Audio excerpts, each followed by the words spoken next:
Dans le cadre d'Octobre Rose, le mois de la prévention des cancers féminins, la Chambre de métier et de l'artisanat des Landes a rendu visite à 2 artisanes qui s'engagent auprès des malades.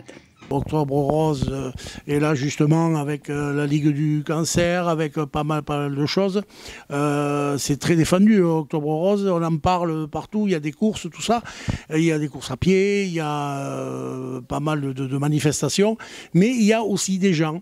Des artisans, il faut le dire, qui travaillent justement pour ces gens-là, ces gens malades qui, après être malades ou avant ou pendant, viennent aider, c'est-à-dire des esthéticiennes qui mettent leur profession au service de ces gens. Et ça, moi, je trouve que c'est important et c'était justement le bon mois pour mettre ces gens à l'honneur. Voilà.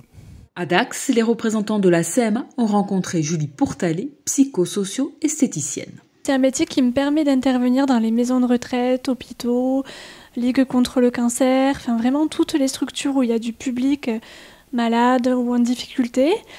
Et donc je fais un petit peu de psycho, un petit peu de socio et un petit peu d'esthétique. Donc en fait je travaille sur l'estime de soi, la confiance en soi, l'abandon, l'image de soi. Et j'apprends en fait à ces personnes qui sont en difficulté à prendre soin d'elles, à se réapproprier l'image qu'elles ont perdu. Julie a suivi une double formation, médico-sociale et esthétique, pour exercer son métier auprès d'un public fragilisé, parfois plus à l'aise lors des soins pour se confier. Donc le métier de psychologue souvent fait peur aux personnes. Donc du coup, moi, comme je suis psycho-socio-esthéticienne, j'ai vraiment la casquette d'esthétique en plus. Donc je leur fais un soin et c'est vrai que ça aide la personne à parler un petit peu plus, à se livrer plus facilement. C'est un métier où on prend beaucoup de charges émotionnelles sur les épaules, beaucoup de tristesse. Mais voilà, c'est un métier qui apporte beaucoup de bien-être, de relaxation. Moi, je reçois des personnes qui, au début, arrivent en pleurs et après, elles repartent avec le sourire parce que mon soin leur a fait du bien.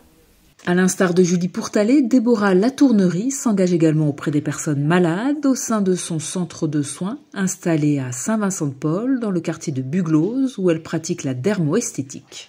J'ai été diplômée en 2006 et ma création d'entreprise a été faite en 2018 où mon premier concept était donc l'aide pour les femmes en traitement de cancer avec la technique de micropigmentation des sourcils. C'est une technique qui va venir implanter un pigment de sorte à recréer un effet de poil, puisqu'on peut le faire très bien aussi avec la dermo, avec cet outil électrique similaire au tatouage.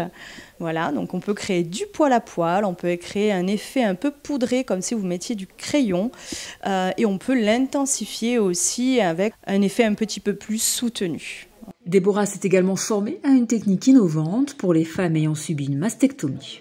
Je suis pionnière du coup dans les Landes pour la création en silicone de prothèses du complexe aréole-mamelon. Pour les personnes qui ont été du coup opérées, qui ont dû avoir le retrait de cette partie de leur féminité, on peut du coup venir apposer cette prothèse qui reste complètement indolore et qui peut être utilisée tout de suite après la cicatrisation de cette partie-là, pour avoir un rendu ultra naturel.